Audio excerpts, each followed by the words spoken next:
जब किसी को प्रेत बाधा सताती है तो लोग या तो तांत्रिकों के चक्कर काटते हैं या फिर देवी देवताओं से मिन्नतें करते हैं। छोटे मोटे भूत प्रेतों से तो निजात मिल भी जाती है, लेकिन अगर किसी महिला के भीतर 300 भूत प्रेतों ने कब्जा कर रखा हो तो क्या हो।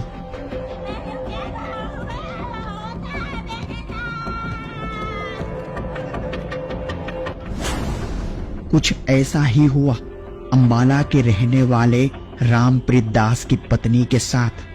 रामप्रीत दास की पत्नी को प्रेत बाधा ने बुरी तरह से जकड़ रखा था और इसी वजह से रामप्रीत दास के घर संतान भी नहीं हो पा रही थी, क्योंकि जिस प्रेत बाधा ने रामप्रीत दास की पत्नी पर कब्जा कर रखा था वह उस बच्चे को गर्भ में ही मार देते थे। शादी को जी बच्चा होता था जी, खत्म हो जाता गर्भ के अंदर ही। प्रेत जो था वो मार देता, प्रेत बाधा थी इनको जी। फिर उन्होंने जब जहर फैल गया शहर का, वो बच्चा मार दिया जी उन्होंने, प्रेतों ने। फिर क्या नाम है उसके शहर में शरीर में जहर फैल गया जब जी, तो उनको फिर क्या नाम है यहाँ से पंडितों पे ले गए जी दिखाने के लिए। पंडितों ने जवाब दे दिया, कह रहे 200-300 भूत आएंगे जी इसके ऊपर, तो इतनी जल्दी नहीं ठीक होंगे। और इसी के चलते रामप्रीत दास ने कई दफा अपनी पत्नी से कहा कि एक बार संत रामपाल जी महाराज जी की शरण ग्रहण करके तो देखो, लेकिन रामप्रीत की पत्नी को संत रामपाल जी महाराज पर विश्वास नहीं था। और फिर जब समस्या हद से ज्यादा बढ़ गई तो वह संत रामपाल जी महाराज जी से नाम दीक्षा लेने के लिए तैयार हो गई और फिर सतभक्ति से हुए कुछ अद्भुत और अनोखे चमत्कार। 4 भगतमतिये थी, उसको उठा के लेकर गए संत रामपाल जी महाराज के पास। संत रामपाल जी महाराज मेरे पत्नी के पास आ गए जी। वो कहने लगे, सिर पे हाथ रखा और कह रहे मेरे बच्चे को क्या हो गया है, कहाँ है मेरा बच्चा, कहाँ रह गया था। इतना कहा, वो सर पे हाथ रखते ही वो ठीक हो गए जी। ठीक हो गए। फिर वो मैं लाइन में लगा, वो दौड़ती जा रही नाम दीक्षा लेने को, कह रही मैं नाम लेने जा रही हूँ। मैंने कहा जी आप ठीक कैसे हो गए, आपको तो 4 जने अभी लिटा के लाए थे। संत रामपाल जी महाराज द्वारा प्रदान की गई सतभक्ति मोक्षदायक है और यही कारण है कि काल भगवान सतभक्ति करने वाले भक्तों को विचलित करने के लिए अपने नुमाइंदे यानी देवी देवताओं को भेजकर भक्त को भक्ति मार्ग से विचलित करता है। और कुछ ऐसा ही हुआ रामप्रीत की पत्नी के साथ। उसके बाद वहां से जब नाम दीक्षा लेकर आए तो घर पे आए तो वो शेरा वाली माता जो हैगी 8 अंध लिए ऐसे खड़ी और क्या नाम है वहाँ कहने लगी कि भैया आपको तगड़ा मिल गया है, आपने हमें छोड़ दिया, ठीक है नहीं। तो वो कहने लगी जी मेरे को इसके बारे में नहीं पता, आप मेरे गुरुजी से बात कर लो। परमात्मा की तस्वीर की तरफ ऐसे इशारा करा, वो शेरा वाली गायब होगी। उसके बाद एक बार तो गजब ही हो गया जब रामप्रीत दास हिसार तारीख पर गया हुआ था और रामप्रीत की पत्नी और बच्चा बुखार में बुरी तरह से झुलस रहे थे।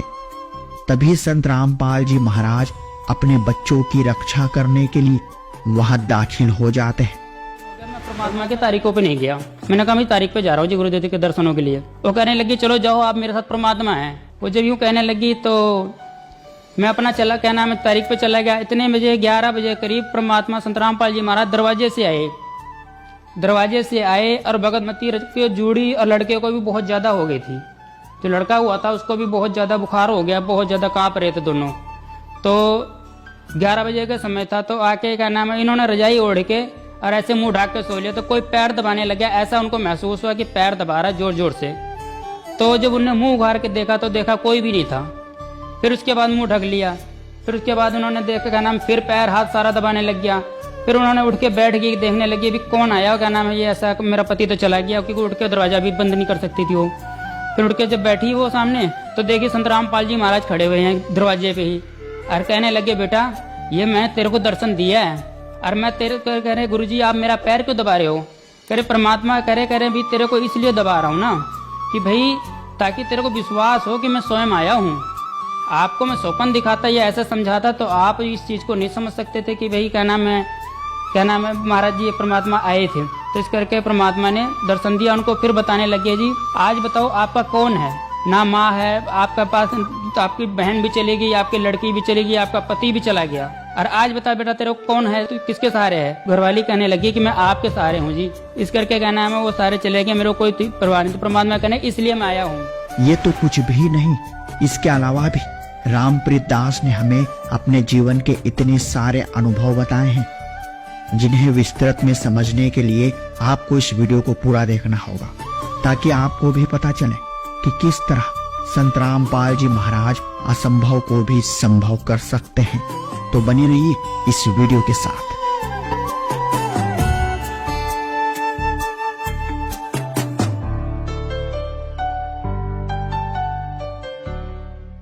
नमस्कार सर। नमस्कार सर। सर क्या नाम है आपका? रामप्रीत दास जी। रामप्रीत जी, आप कहाँ से हैं? अम्बाला से जी। सर, संत रामपाल जी महाराज से नाम दीक्षा आपने कब ली? 2013 में जी, जनवरी 4 जनवरी को।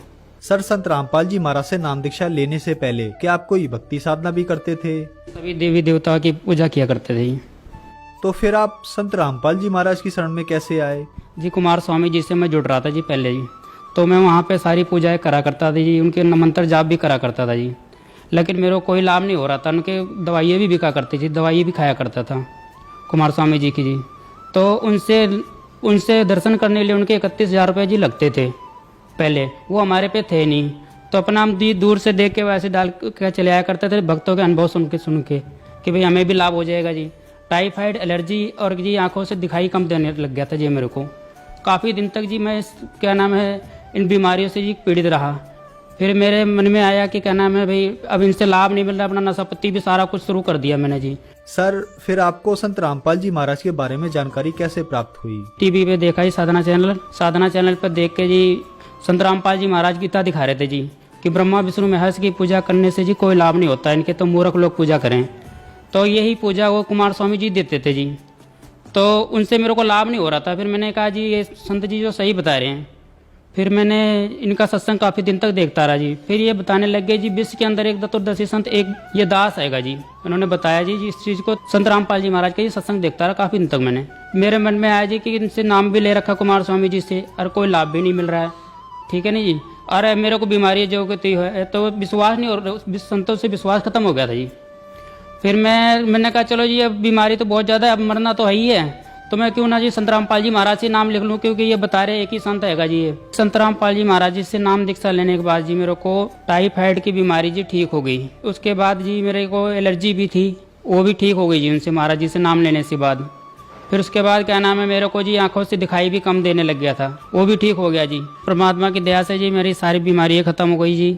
जो मेरे को टाइफाइड, एलर्जी ये बीमारियाँ थी जी, आंखों से दिखाई कम देता, ये बीमारी जी ठीक हो गई, जो कि मैंने कई डॉक्टरों को भी दिखाया। सिविल हॉस्पिटल अम्बाला शहर से जी इसकी दवाई भी ले रहा था मैं, जो कि कुमार स्वामी जी से नाम लेने पे मेरे को कोई लाभ नहीं हो रहा था जी। तो फिर मेरे जो पत्नी थी जी कंचन जी, उनको भी काफ़ी बीमारियाँ रहती थी और काफ़ी व्रत रखा करते थे जी वो। फिर मैं उनसे कहने लग गया जी आप मेरे गुरुजी संत रामपाल जी महाराज से नाम दीक्षा ले लो, आप ठीक हो जाओगे। कोई संतान नहीं थे हमारे, 4 साल हो गए थे शादी को जी। बच्चा होता था जी खत्म हो जाता गर्भ के अंदर ही, प्रेत जो था वो मार देता, प्रेत बाधा थी इनको जी। फिर उन्होंने जब जहर फैल गया शहर का, वो बच्चा मार दिया जी उन्होंने, प्रेतों ने। फिर उसके शहर में शरीर में जहर फैल गया जब जी, तो उनको फिर यहाँ से पंडितों पे ले गए जी दिखाने के लिए। पंडितों ने जवाब दे दिया, कह रहे 200-300 भूत आएंगे जी इसके ऊपर, तो इतनी जल्दी नहीं ठीक होंगे। तो घरवालियों का मैंने कहा जी आप संत रामपाल जी महाराज के शरण में चलो, मेरे गुरु जी के शरण में असल बात से सही हो जाओगे। वो कहने लगे जी मैं वहाँ नहीं जाती, उतना बड़ा संत इस पृथ्वी पे नहीं है, वो ये चीज़ बोली। फिर मैंने कहने लग गया अभी और कोई शरण और जगह नहीं। फिर उसके जहर काफ़ी फैल गया। फिर साथ में जो बंदे रहते अपना घर छोड़ कर दूसरे घर में रहने लग गया मैं, क्योंकि वो ऐसे वो करती थी। फिर वहाँ रहने लग गया जी। वहाँ से फिर वो भी बोलने लग गया कि आपको भूत प्रेत की बाधा है। फिर ज़्यादा पीड़ित हो गया। फिर मैं उसको मैंने कहा भाई कोई और शरण बची नहीं है जी, आप तो अभी मेरे बस का नहीं है आपको देखना। फिर वो कहने लगे जी चलो भी। फिर मैं बस में लिटा के लेकर गया बरुवाला जी आश्रम में। फिर 4 भगत मतिये थी, उसको उठा के लेकर गए संत रामपाल जी महाराज के पास। संत रामपाल जी महाराज मेरे पत्नी के पास आ गए जी। वो कहने लगे, सिर पे हाथ रखा और कह रहे मेरे बच्चे को क्या हो गया है, कहाँ है मेरा बच्चा, कहाँ रह गया था। इतना कहा, वो सर पे हाथ रखते ही वो ठीक हो गए जी।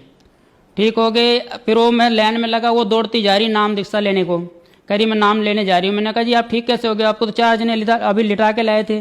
वो करे जी गुरु जी कह रहे भाई कि क्या नाम है, आप ठीक हो, नाम ले लो, आपके ऊपर तो भाई परमात्मा की रजा है, तो अब मैं नाम दीक्षा लेने जा रही हूँ। उसके बाद वहाँ से जब नाम दीक्षा लेकर आए तो घर पे आए तो वो शेरा वाली माता जो हैगी 8 अंध लिए ऐसे खड़ी और क्या नाम है वहाँ कहने लगी कि भैया आपको तगड़ा मिल गया है, आपने हमें छोड़ दिया, ठीक है नहीं। तो वो कहने लगी जी मेरे को इसके बारे में नहीं पता, आप मेरे गुरु जी से बात कर लो। परमात्मा की तस्वीर की तरफ ऐसे इशारा करा, वो शेरा वाली गायब होगी। उसके बाद कुदरती परमात्मा की दया से जी काफ़ी तक हमारी संतान नहीं थी। फिर संत रामपाल जी महाराज के आश्रम में गए जी। हमारे यहाँ घर पे जब बच्चे नहीं थे, हमारी पत्नी हमारी रोया करती थी जी, क्योंकि लोग ऐसे ऐसे ताने देते थे। फिर संत रामपाल जी महाराज ने सर पे हाथ रखा, कहा मेरे को पता नहीं है कि मेरे बच्चे को क्या तकलीफ है। तो कहने लगी ना गुरुजी मैं तो रो नहीं रही थी। करे बेटा आश्रम में भी रो रही थी तो घर पे भी रोती है, आपके बच्चा नहीं क्या पता नहीं जी मेरे को। वो कहने लगी हाँ जी। तो वो और आशीर्वाद दिया, परमात्मा के पेट में अच्छा होने वाला हुआ। फिर काफ़ी बीमार हो गई वो। काफ़ी बीमार होने के बाद में फिर संत रामपाल जी महाराज एक खिड़की से आए और उसके सर पे हाथ रखा, कहे बेटा तू ठीक हो जाएगी, कोई बात नहीं, घबराइए मत, मैं तेरे साथ में हूँ। और ठीक है ना, आप क्या नाम है आप अपने पति को दुखी मत किया करो, आपका पति बहुत दुखी होता है। आप कहते हो ये नहीं खाऊंगी वो नहीं खाऊंगी, आप चाहे थोड़ा सा खा लो, बेचारा किसी मेरा काम करके आता है, और आप ऐसे ऐसे बोलते हो उसको, ठीक है ना जी। तो वो कहने लगी जी गुरुजी मैं क्या करूँ, गुरुजी मेरे से काम भी नहीं होता कोई, और क्या नाम है मैं तो बहुत ज़्यादा परेशान हूँ। तो परमात्मा ने कहा सब ठीक हो जाएगा। सर पे हाथ रखा और कह रहे बुखार बहुत ज़्यादा रहा करता जी, कुछ खाती भी नहीं थी। तो उन्हें सर पे परमात्मा ने हाथ रखा संत रामपाल जी महाराज ने, और वो ठीक हो गई। ठीक होने के बाद में शाम को जब आया मैं काम से, तो उन्हें खाना खुना सारा बना के रखा। मैं घर पे आके मैंने कहा जी आज कितने खाना खुना बनाया। कहने लगी जी मैं बनाने लगी, मैं ठीक होगी। मैंने कैसे ठीक होगी, कह रहे संत रामपाल जी महाराज खिड़की से आए और मेरे सर पे हाथ रखा और मुझे ठीक कर दिया जी। और उन्होंने बताया दवाई लेने की कोई जरूरत नहीं है। मैंने कहा जी अच्छा जी। फिर मैं थोड़े दिन के बाद अपना ऐसी परमात्मा की दया चलता रहा। फिर मेरे यहाँ गुड़िया हुई तो मेरे मन में आया कि मेरे गांव के सारे, क्योंकि परमात्मा का नाम लेने के बाद में सारे साथी छोड़ गए थे मेरे को, नशापत्ती वगैरह वाले सारे यही सब रहा करते थे, ये सारे छोड़ गए थे। फिर थोड़े दिन में 1.5 साल भी नहीं हुआ, भगतमती को जब बच्चा रह गया तो परमात्मा ने फिर दर्शन दिया। ऑपरेशन होने वाला था उसका, तो परमात्मा ने दर्शन दिया, कह रहे बेटा घबराइए ना, मैं तेरे साथ हूँ, ठीक है नहीं। फिर उसके बाद वो थोड़े दिन के बाद वो लड़का हुआ जी एक। तो लड़का हुआ 15 दिन का हुआ होगा। तो 15 दिन का हुआ होगा। तो फिर उसको क्या नाम है, मैंने कहा जी मैं बहुत दिन हो गया मैं परमात्मा की तारीखों पे नहीं गया। मैंने कहा मैं तारीख पे जा रहा हूँ जी गुरुदेव के दर्शनों के लिए। वो कहने लगी चलो जाओ आप मेरे साथ परमात्मा है। वो जब यूँ कहने लगी तो मैं अपना चला क्या नाम है तारीख पे चला गया। इतने बजे 11 बजे करीब परमात्मा संत रामपाल जी महाराज दरवाजे से आए और भगतमती के जूड़ी और लड़के को भी बहुत ज़्यादा हो गई थी। जो लड़का हुआ था उसको भी बहुत ज़्यादा बुखार हो गया, बहुत ज़्यादा काँप रहे थे दोनों। तो 11 बजे का समय था। तो आके क्या नाम है इन्होंने रजाई ओढ़ के और ऐसे मुंह ढाक के सो लिया। तो कोई पैर दबाने लगा, ऐसा उनको महसूस हुआ कि पैर दबा रहा है जोर जोर से। तो जब उन्होंने मुंह उघार के देखा तो देखा कोई भी नहीं था। फिर उसके बाद मुंह ढक लिया। फिर उसके बाद उन्होंने देखा क्या नाम फिर पैर हाथ सारा दबाने लग गया। फिर उन्होंने उठ के बैठ गई, देखने लगी अभी कौन आया, क्या नाम है ये ऐसा, मेरा पति तो चला गया, क्योंकि उठ के दरवाजा भी बंद नहीं कर सकती थी वो। फिर उठ के जब बैठी वो सामने तो देखी संत रामपाल जी महाराज खड़े हुए हैं दरवाजे पे ही, और कहने लगे बेटा ये मैं तेरे को दर्शन दिया है, और मैं तेरे कह रहे गुरुजी आप मेरा पैर क्यों दबा रहे हो। कह रहे परमात्मा कह रहे भी तेरे को इसलिए दबा रहा हूँ ना कि भाई ताकि तेरे को विश्वास हो कि मैं स्वयं आया हूँ। आपको मैं सौपन दिखाता या ऐसा समझाता तो आप इस चीज़ को नहीं समझ सकते थे कि भाई क्या नाम है महाराज जी ये परमात्मा आए थे। तो इस करके परमात्मा ने दर्शन दिया उनको। फिर बताने लगे जी आज बताओ आपका कौन है, ना माँ है आपका पास, तो आपकी बहन भी चली गई, आपकी लड़की भी चली गई, आपका पति भी चला गया, और आज बता बेटा तेरे को कौन है, तो किसके सहारे है। घरवाली कहने लगी कि मैं आपके सहारे हूँ जी। इस करके क्या नाम है वो सारे चले गए, मेरे को कोई परवाह नहीं। तो परमात्मा कहने इसलिए मैं आया हूँ। तो कहने लगी परमात्मा मेरे को बुखार बहुत तेज है। कह रहे कोई बात नहीं बेटा ठीक हो जाएगा। फिर वो कहने लगी कह रही कि क्या नाम है गुरुजी जब मेरे पे अभी लड़की हुई थी फिर आपने लड़का क्यों दिया। तो कहने लगी आपके पति के मन में ना दोष आया इस बात का कि जब लड़की हुई आपके पहले तो बच्चा नहीं था आपके, फिर क्या नाम है आपके लड़की हुई तो आपका पति रोया मन के अंदर बहुत ज़्यादा कि मेरे एक लड़की और मेरा कोई भी साथी नहीं, अब मेरी लड़की होगी मैं कैसे गुजारा करूंगा, घर का कैसे चलाऊंगा। तो इस करके मेरे को उसका मेरे भगत का दुख देखा नहीं गया, मेरे से लड़का दिया है, और ये क्या नाम है बहुत जल्दी आपका साथ देगा और बहुत जल्दी बड़ा होएगा। परमात्मा कहने लगे अरे फिर मैंने कुछ किसी से कर्जा भी ले रखा था, मतलब कि मैंने कर्जा उन्होंने अपने आप दिया था मेरे को, पैसे मांगने नहीं गया उनसे, उन्होंने पैसे दिए थे 10-12 हज़ार। तो मेरे को उसकी टेंशन थी। परमात्मा कहने लगे कि इसको उस पैसे की टेंशन बहुत ज़्यादा है ठीक है ना। इसने मेरा भगत किसी से पैसे नहीं लेता, मेरा भगत ये कर्जा था, वो अपना कर्जा उतार रहे हैं। 4 साल तक का मैं जीवन बीमा नहीं जमा कर पाया था जी। परमात्मा से ये लाभ मिला जी, जीवन बीमा जो मेरा था 4 साल का जीवन बीमा मैंने दिखाया, उसमें तो कह रहे 4 साल तक का जीवन बीमा जी आपका जमा है, ये लाभ मिले जी मेरे को परमात्मा से। तो परमात्मा की दया से जी चमत्कार ऐसे ऐसे बहुत हुए जी। और तो परमात्मा की दया से जी तब से सही है जी, भगतमती को नाम दीक्षा दिलवाई जब से जी, तब से परमात्मा की दया से वो भी ठीक है। और क्या नाम है, घर में कोई अगर हमारे घर में कभी इतना क्लेश रहता था, मियाँ बीवी में लड़ाई झगड़े बहुत होते थे, परमात्मा के नाम दीक्षा लेने के बाद भी ऐसे था। फिर परमात्मा पे अर्जी लगाई, प्रार्थना लगाई जी। प्रार्थना लगाने के बाद आज तक के हमारे घर में कभी भी कोई क्लेश नहीं हुआ। बहुत ज़्यादा लड़ाई हुआ करती, मैं बहुत नशा किया करता था जी, दारू पिया करता था जी, चर्च बड़ी सिगरेट पिया करता था जी, और बीड़ी भी पिया करता था जी। और क्या नाम सिगरेट भी, वैसे सिगरेट भी बहुत ज़्यादा पिया करता, 2-3-4 डिब्बी सिगरेट मैं रोज़ पी जाया करता। मैं दुकान करता था पहले जी, तो मैं बहुत सिगरेट पिया करता। जिस समय संत रामपाल जी महाराज से नाम दीक्षा लेने के लिए भी गया था, उस समय सिगरेट की डिब्बी जेब में पा के ले गया था। सर, संत रामपाल जी महाराज से नाम दीक्षा लेने के बाद क्या आपका नशा छूट गया? हाँ जी, मेरा नशा बिल्कुल भी छूट गया। और आज बिल्कुल उसके पास जो सिगरेट पीता उसके पास खड़े होने को भी जी नहीं करता, इतनी स्मेल आती है उसके पास से जी। सर, जो दर्शक आज आपको देख रहे हैं, आप उन्हें क्या कहना चाहेंगे? हम पूर्ण परमात्मा जी संत रामपाल जी महाराज जी आए हुए शास्त्र अनुकूल साधना दे रहे जी, और आप उनसे नाम दीक्षा लेकर जी आप उनसे कहना अपना कल्याण करवाए जी। सर, संत रामपाल जी महाराज से नाम दीक्षा कैसे ली जा सकती है? सर, संत रामपाल जी महाराज से शाम को टीवी चैनल पे जी सत्संग आता है उनका, और आप टीवी चैनल पे नीचे पीली पट्टी चलती है जी, उस पर देख के आप नाम दीक्षा ले सकते हैं, फ़ोन नंबर पता करके जी। सर धन्यवाद सर। साहब जी।